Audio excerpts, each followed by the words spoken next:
On this episode of No Show Prep Book Reviews, we'll discuss Full Moon. Written by Jim Butcher, read by James Marsters.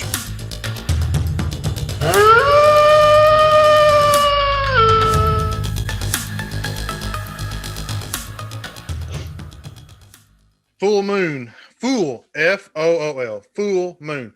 I just noticed that this time. I've said full moon every time, and when I was cutting the picture out to make the intro, the first time I noticed it said full moon.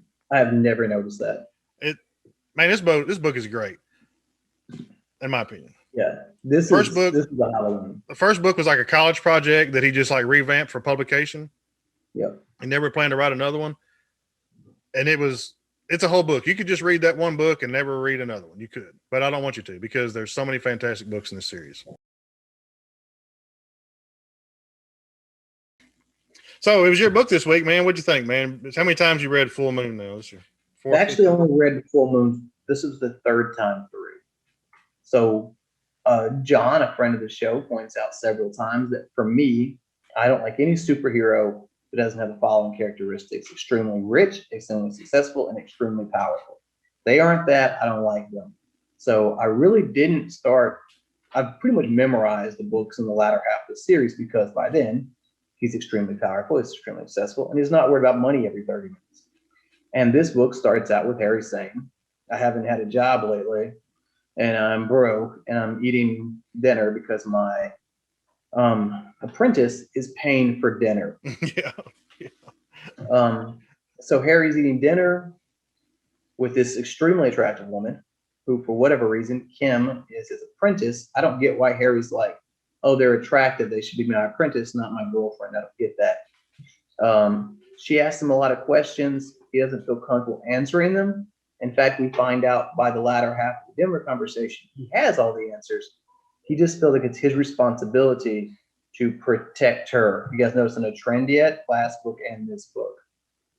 And Harry is going to have to learn really fast that you can either be the coach or you can be the protector, and you can't be both. That's my favorite line of the book. I'm reading right into it. When his subconscious meets Harry when he's unconscious and says, Harry's been knocked unconscious, the subconscious shows up, tells Harry, you're not going to be there every time someone's in trouble.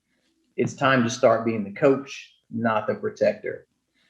And that's a perfect thing because Harry had to figure out one way or the other that he can't be there for everybody. He's not a superhero. He's just an average guy who's got basic powers. And that's pretty much what this book is about, is Harry learning some difficult lessons, and he learned them with blood. Yeah, well, you really ran through that kind of quick there. So it really cool. It is a neat scene when he gets to meet his subconscious self. And I thought it was interesting that, and I wish one day I could meet the author, and I would never remember all the questions. And I'm sure the author probably couldn't even remember what he was thinking. But I think it's interesting that his alter ego speaks proper English, is dressed a little better, has a goatee. Dresden doesn't have any facial hair except he forgets to shave. You know, he's got like this persona. I guess he's like the better version. What you really like, what he's picturing himself, maybe is what he's thinking of. Except he's obviously not British. He's very Midwest Plains. I love the fact that you just said all these better qualities inside of his double. And what does Dresden say? Are you the evil Harry? Yeah. Well, he's dressed in all black. You know, he's all black. So he's the evil Harry. All black. Harry dresses all black. He doesn't realize it. Right. Harry's like, he's dressed in all black with nice clothes on. Harry's dressed in like secondhand clothes, beat up. Half his stuff is destroyed because he's been getting his keister kicked in for 2 books. And his alter ego's dressed nice, well put together, smells good, has showered. And Dresden's like, you must be evil. Yeah. So Harry's actually using his investigative powers in this book. He's still having to do some investigating, you know. And it starts off, he's like asking, he's doing the same thing the cops are doing, except he's asking people that the cops can't ask. And I really thought it was kind of chicken out on himself because his research, he stops with Bob. We get to talk to Bob for a while, which is great because we get to learn more about Bob to school. And then he summons a demon and he gets like almost all the information from the demon. kind of cheating. You know, he didn't like really go around and try to figure it out, didn't sleuth it out, but he's like running the sources, you know. And what's really crazy about Summon the Demon is that he pays a very high price for the information. He sells another one of his names, and we learn that a name is important. He touched on that in the first book too, but he says the name is important, and he tells the demon his name. But I thought that was really crazy because this seemed like a very trivial thing. He's just trying to find who's killing people, but he paid an extremely high price for this information, and we never hear from this demon again. He's never summoned in another book that I can remember ever to ask anything else. In 2 other books, Harry says he's going to summon him. The first one is when, nope, just kidding. You guys thought I was going to tease that off. He mentions him in 2 other books because he says that the situation is dire enough. And we know in this book, what that means is if Harry gives away another one of his names, then anyone can purchase this information from this demon, and they'll be able to use Harry's name to control him, to use influence over him. Yep. That's a big deal. And we get to learn the demon. He reveals a lot about Harry's mom. You know, we didn't really know much about Harry's mom from the first book, but we learn now that she was practicing wizard, and the demon alludes to the fact that Harry's mom may not have died in childbirth. Harry thought that his mom had died in childbirth and his dad had died from some sort of a brain aneurysm. And maybe that's not the case, you know, and it's kind of left hanging. And we're left hanging for most of the book series. We really don't know what happened to his mom yet. Can't wait to find out, you know. It's got to be a good story. The whole time we read these book series, though, I kind of keep waiting for her to like jump out of the shadows. And yeah, I thought that too. But and unfortunately, that's not the case. Yeah. Surely at some point she's going to be part of the story other than just what she's left behind for him. So we find out a new law of magic in this book. We know you cannot kill somebody with magic. That's the first one. That's the first law we learned. That's not the first law. That's the first law we learned. Actually, there's the first law. Forgive me. You can't kill a human being with magic. That's the first law. The second law is you cannot shapeshift another person without their consent. Right. And we find out that happens in this book. But pretty much after that, it's not really mentioned again in the rest of the book. We only hear about it for like a blip of time, and then that's it. This book is like such a crazy divulsion into werewolves.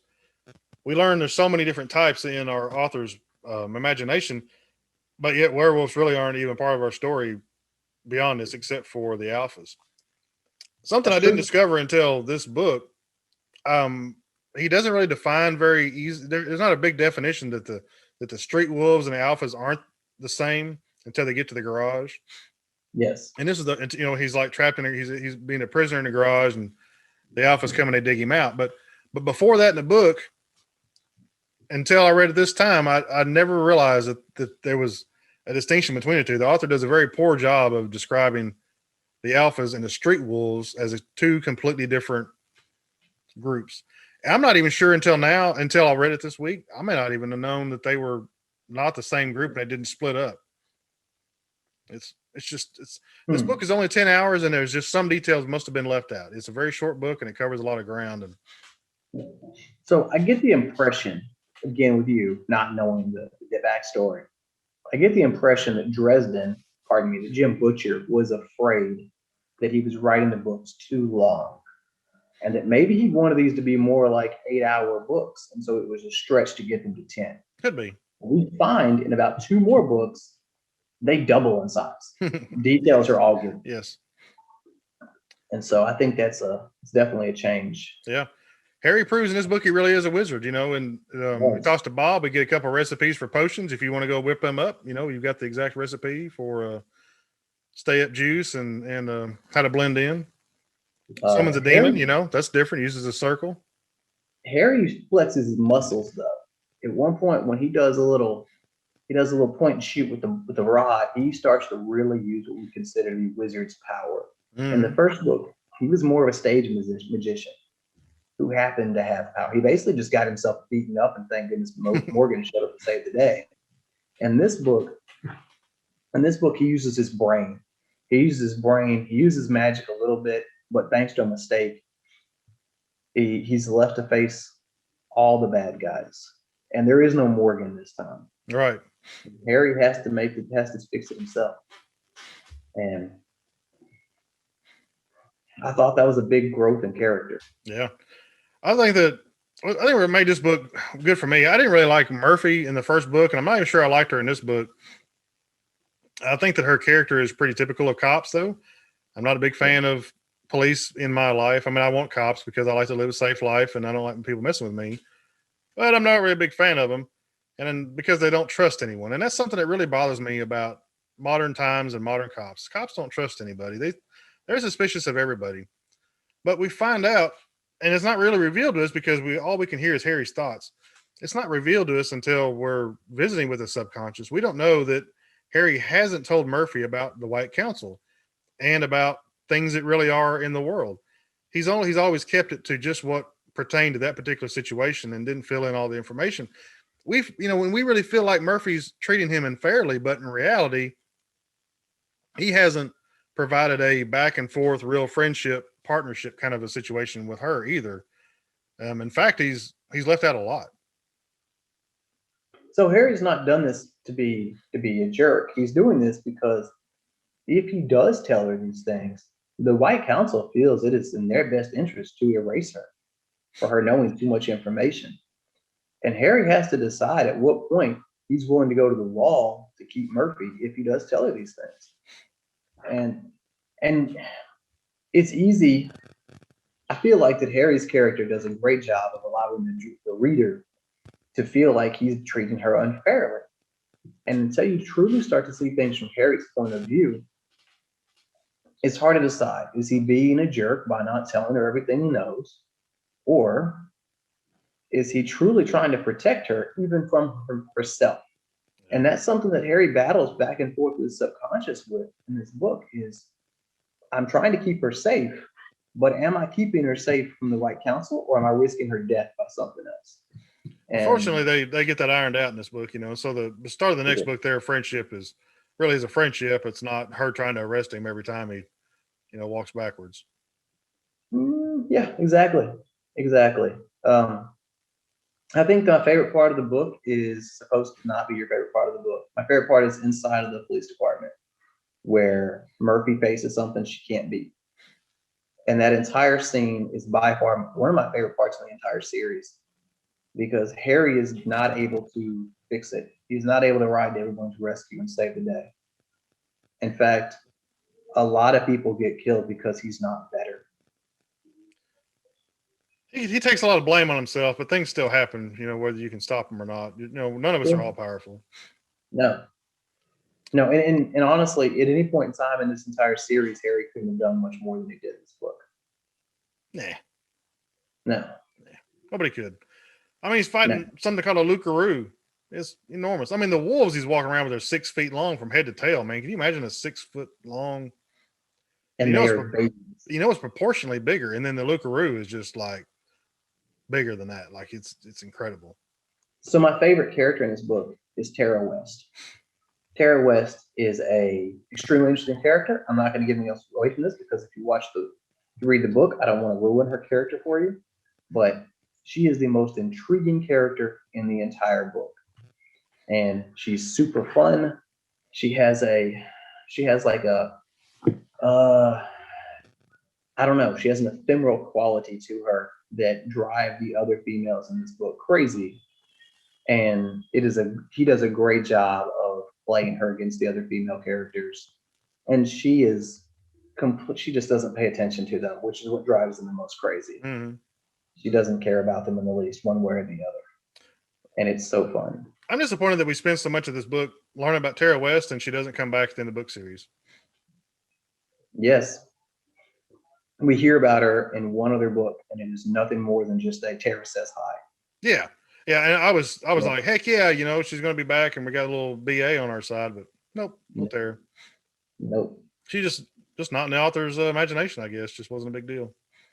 So something I caught in this reading, and I didn't catch the first one, was in the first book when Mr. Marsters is being Harry and Harry's summoning power. In the first book, he would say, Bizarre, big blast of wind. In this book, he shouts the he shouts the curse just like we would. Pick it up, check it out, give us a like and a subscribe. Put us in the comments what else you want us to read. Full moon. Full moon. Know you.